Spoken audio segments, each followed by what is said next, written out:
Assalamualaikum warahmatullahi wabarakatuh. Apa kabar?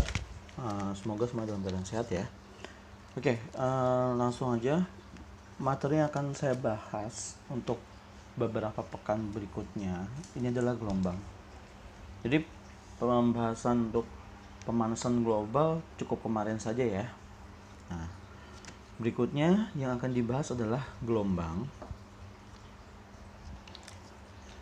Materi gelombang cukup luas ya. Jadi akan kita cicil beberapa. Dari yang paling pertama yaitu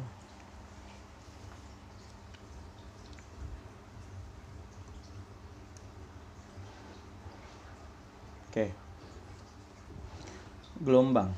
Gelombang apa sih? Kita sering banget dengar kata gelombang kan dalam kehidupan sehari-hari. Tapi sebenarnya apa sih itu gelombang?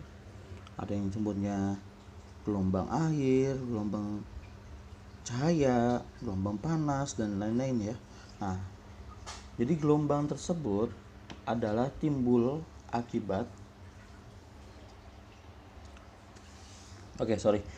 gelombang timbul akibat adanya sumber gelombang yang bisa berukuran sangat kecil atau mikroskopis ataupun cukup besar makroskopis yang bisa kita amatin sehari-hari tanpa bantuan alat bantu.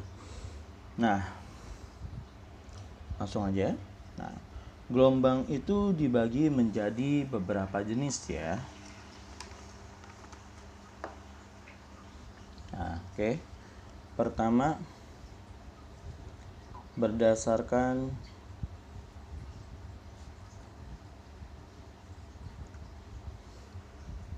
arah rambatnya. Berdasarkan arah rambatnya, gelombang dibagi menjadi dua. Yang pertama adalah gelombang transversal. Nah, gelombang transversal itu gimana? Yang makroskopis, yang gampang diamatin sehari-hari. Pun ada yang mikroskopis ya, sangat kecil ya. Nah, ini paling gampang kita lihat pada ombak di laut ataupun ketika kalian main menggunakan tali. Kalian ayunkan naik turun. Nanti akan memicu gelombang. Munculnya gelombang. Nah, gelombang transversal ini arah rambatnya dia tegak lurus. Maksudnya tegak lurus, jadi arah rambatnya ke sini, tapi melebarnya bisa ke atas. Jadi karena ada dua arah gini, makanya disebutnya tegak lurus ya.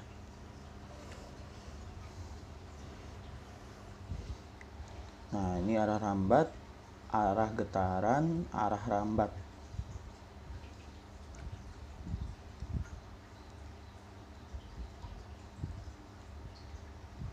Nah, jadi karena bentuknya ini membentuk tegak lurus, rambatnya ke atas, getarannya kiri ataupun kanan. Atau biasa kita bilangnya ini bagian yang atas itu adalah bukit, yang bawah adalah lembah. Berikutnya, yang kedua adanya gelombang longitudinal. Pada gelombang longitudinal, dia bentuknya kayak selingki ya, selingki ataupun per. Nah, jadi ini ada bagian yang rapat, sebutnya rapatan. Ini ada bagian yang jarang-jarang atau sebutnya renggang. Jadi kalau misalnya di transversal kita sebut satu gelombang itu adalah satu bukit dan satu lembah. Kalau longitudinal satu rapat satu renggang, itu adalah satu gelombang. Oke. Contoh untuk transversal tadi sudah saya sebut, yaitu gelombang air, gelombang pada tali, terus gelombang cahaya,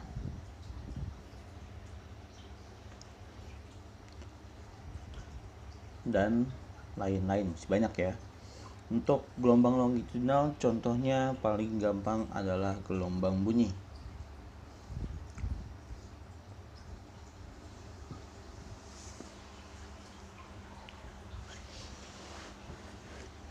Oke. Lalu pembagian gelombang berdasarkan arah medium rambatnya. Berdasarkan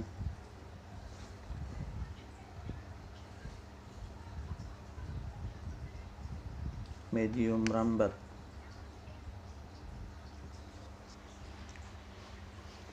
Berdasarkan medium rambat, gelombang dibagi menjadi dua. Yang pertama, gelombang mekanik. Gelombang mekanik. Gelombang mekanik itu adalah gelombang yang membutuhkan medium rambat.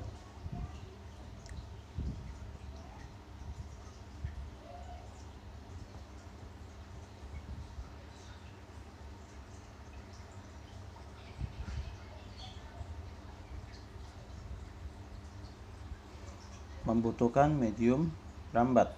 Contohnya adalah gelombang bunyi, gelombang air,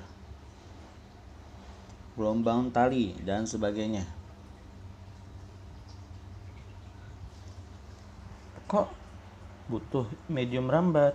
Jadi kayak bunyi, gampangnya percobaan menggunakan kawat dan kaleng kosong. Ketika diikatkan dan seorang berteriak di satu kaleng dan kaleng lainnya ditaruh di kuping, bunyi tersebut merambat. Nah, itu contoh dari gelombang bunyi. Jadi butuh medium rambat. Pun kayak telepon dulu yang pakai telepon kabel. Nah, bedanya kalau sekarang kan telepon pakai handphone beda lagi ya pengaplikasiannya ya.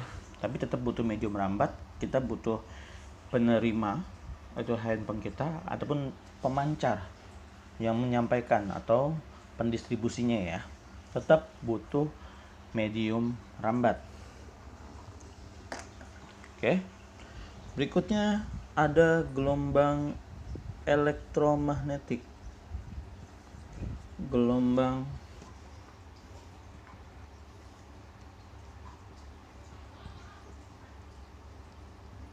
di mana pada gelombang elektromagnetik itu dia tanpa medium rambat. Jadi dia bisa aja merambat nih tanpa perlu medium. Contohnya apa sih? Contohnya adalah gelombang cahaya.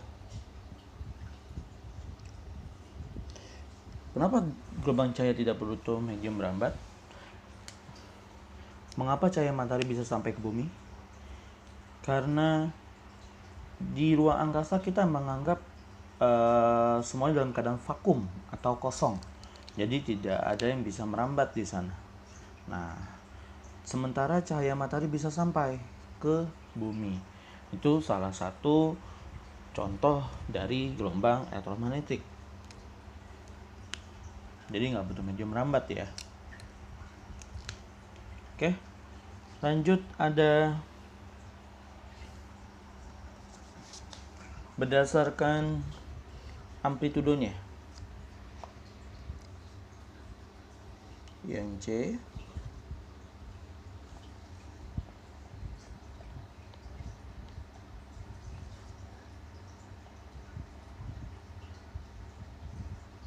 Nah, amplitudo sendiri apa? Gampang gini. Pada gelombang transversal, melihat amplitudonya itu lebih mudah begini. Misalkan ini adalah 5 meter. Ini juga 5 meter. Nah, ini adalah amplitudo. Ini pun amplitudo, tapi dia ke lembah nilainya -5. Tapi hanya arahnya saja minus, berarti arahnya ke bawah. plus arahnya ke atas, berarti dia menandakan dia bukit, bukan lembah. Tingginya selalu sama, itu adalah amplitudo. Nah, berdasarkan amplitudo dibagi menjadi dua juga. Yang pertama adalah gelombang berjalan, di mana pada gelombang berjalan amplitudo dianggap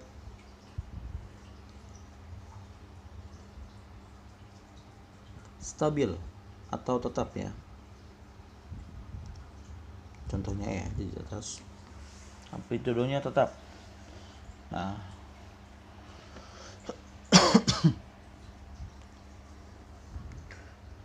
yang kedua gelombang stasioner atau diam.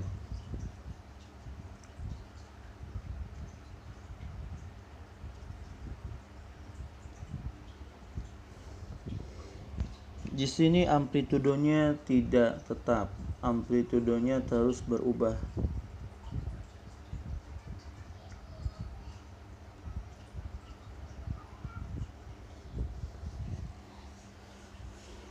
Oke. Selain itu, gelombang mempunyai beberapa sifat ya. Selain dibagi menjadi beberapa kelompok, gelombang juga mempunyai sifat, yaitu sifat-sifat gelombang.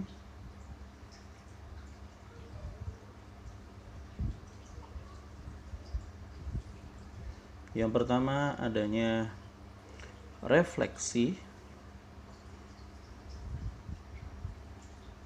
Refleksi sini bukan artinya bukan pijet ya, tapi lebih ke pemantulan.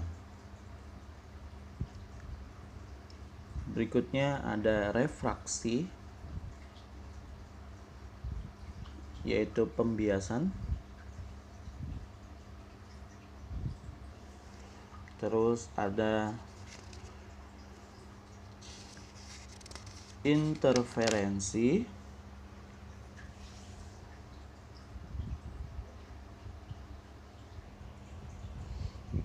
atau gampangnya disebutnya perpaduan. 4 ada difraksi.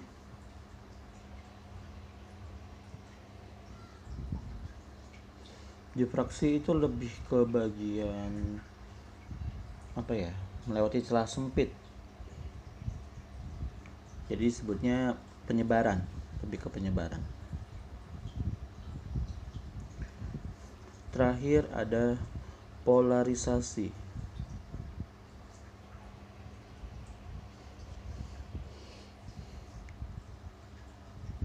Oke, ini sifat-sifat gelombang ya, dimana nanti akan mempunyai sifat-sifat tersendiri. Kayak gelombang cahaya punya sifat tersendiri, gelombang berjalan pun sama, gelombang bunyi sama. Dan yang akan kita bahas itu awal-awal adalah gelombang berjalan dan gelombang stasioner. Lalu berikutnya baru ke gelombang bunyi, dan yang terakhir adalah gelombang cahaya. Oke.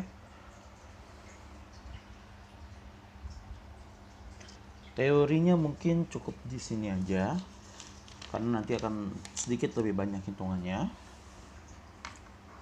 Oke, berlanjut ke part 2 ya. Wassalamualaikum warahmatullahi wabarakatuh.